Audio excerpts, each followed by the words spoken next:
Burning Bridges Comedy Festival. She also hosts a comedy showcase in Brookline. She's from right here in Pittsburgh. Please welcome Amanda Averill.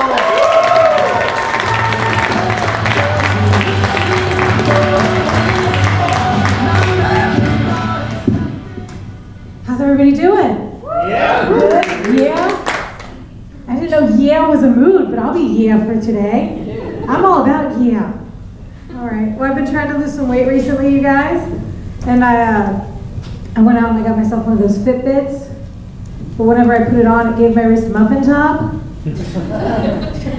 Yeah, the only thing more embarrassing than that is trying to find a belt extender for that Fitbit, you guys. A pro tip, they don't make them. You just get to sit angrily at your desk at lunchtime and poke holes in the end of that Fitbit with a pen. It's like, screw you, Susan, you get to eat a pizza and I have to eat a salad. It's exactly what it's like for me at work every day.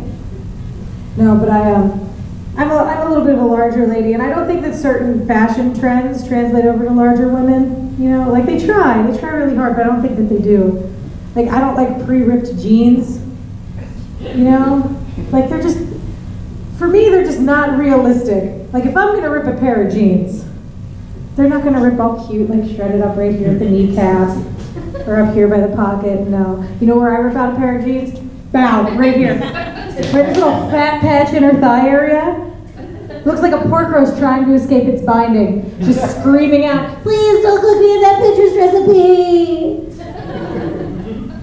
I can't tell if those are tears or brine coming down my thighs. All I know is it's very moist, but it's just not appealing.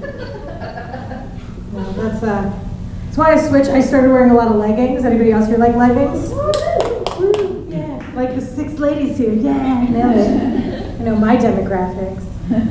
No, but I buy those expensive LuLaRoe leggings just because, like, I really like the company. They've got an interesting backstory. Turns out the founder of LuLaRoe is actually a Mormon woman. Huh. Yeah, 100% true. So at $40 a pair, I feel like I'm slowly funding her escape. Just like one pant leg at a time. That's just how we're gonna do it. Yeah. I'm a little persnickety about my clothes. I like to make sure everything matches. I'm one of those women who likes to match their bra and their panties. But not only do I do that, I even match my shirts to that as well. So right now my panties are stained and slightly too tight. Also from 2008, so that's winning.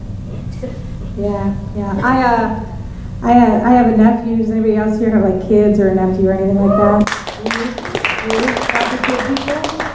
Yeah, I don't have kids. I have a nephew. That's as close as it'll ever get. Now, my nephew though, he's a single, like he's an only child, and my mom, like my sister's a single mom. We went and took him out to the park the other day. And he ran over to the swing set and he started pushing these 2 empty swings back and forth. And I looked over at my sister and I go, ha! Look at your loser kid playing with his friends. And then I gave her a high five because I got a sick burn on a 5-year-old. It's okay though, because we're white trash and we went to Texas Roadhouse afterwards for dinner. And we were there and he was eating his mac and cheese and my sister asked me, so Amanda, what are you doing later? I'm like, oh, I've got this comedy show I'm doing later. And he just stands up in the booth from his $6 crap macaroni and cheese box and he just screams out, no one cares! And then he sits down like nothing happened. Nothing at all happened. Yeah. My kid's baller. My best friend who's out in California, she had a baby recently. So I went to find her a card to congratulate her, but they didn't have any at Target that said, you're fucked, see you in 18 years. I just didn't. My other friend, she and I went on a road trip recently, and the whole duration of the road trip, all she talked about was breastfeeding. The whole time. And I'm like, Minz, I can't relate to you anymore. The closest I'll ever be to breastfeeding is just picking popcorn out of my shirt at the movie theater. Just sad, making sure nobody notices. There's just a lot in here. It just holds a lot of popcorn, you guys. I went to Taco Bell recently. I know, you guys are all surprised at that one, right? I went to Taco Bell, and so I have this little thing where I look a little bit younger than what I actually am. Like, not even my hormones know that I'm 32, so they decided just to douse my face in acne all the time.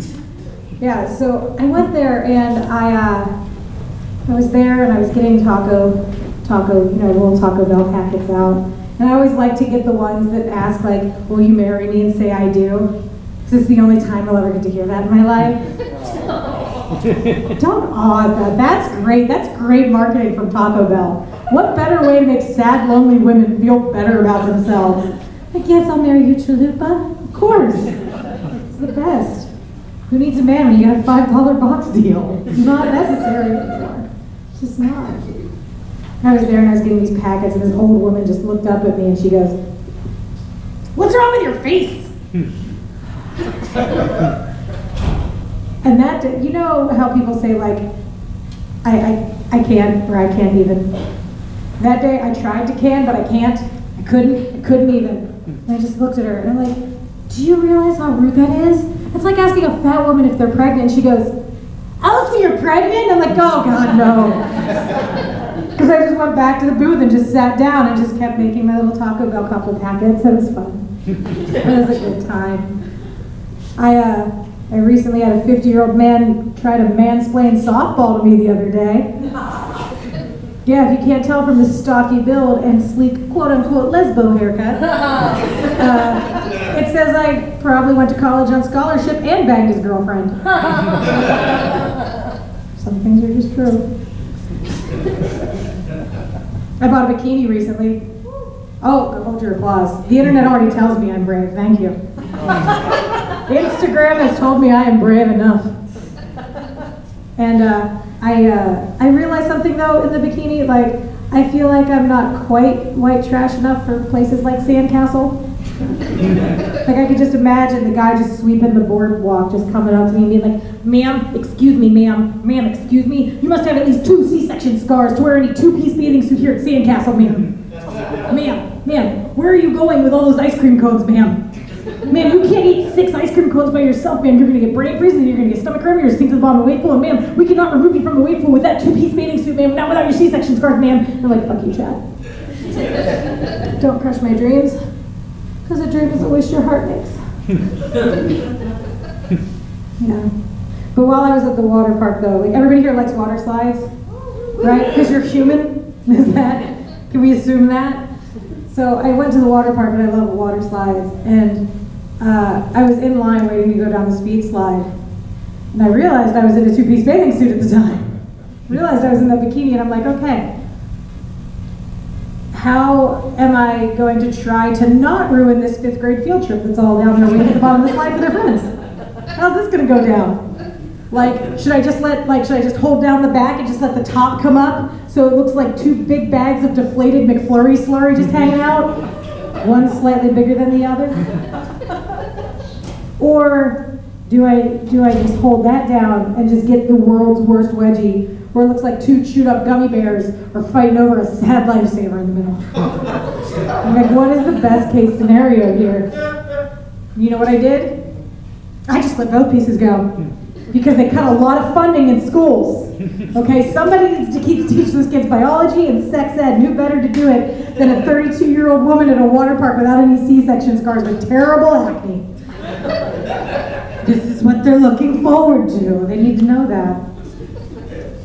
All right, I'm going to tell you guys this little bit.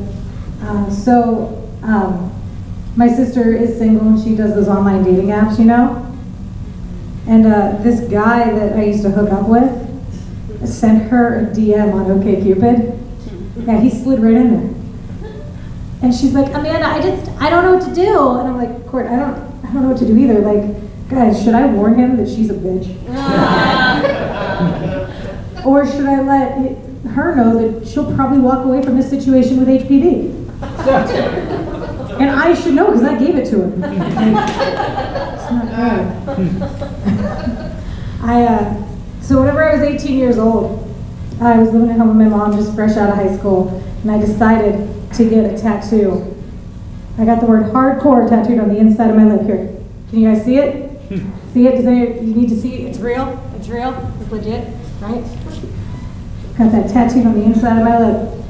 And I was a cashier at Giant Eagle at the time.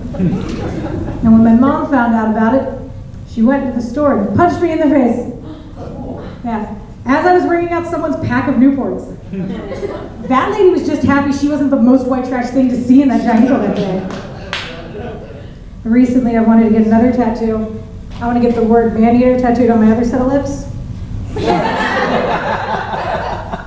Just real worried about what my mom's going to do when she finds out about that one, you guys. All right, I've been Amanda Averill. Let's get your host back up here. You guys have a good night.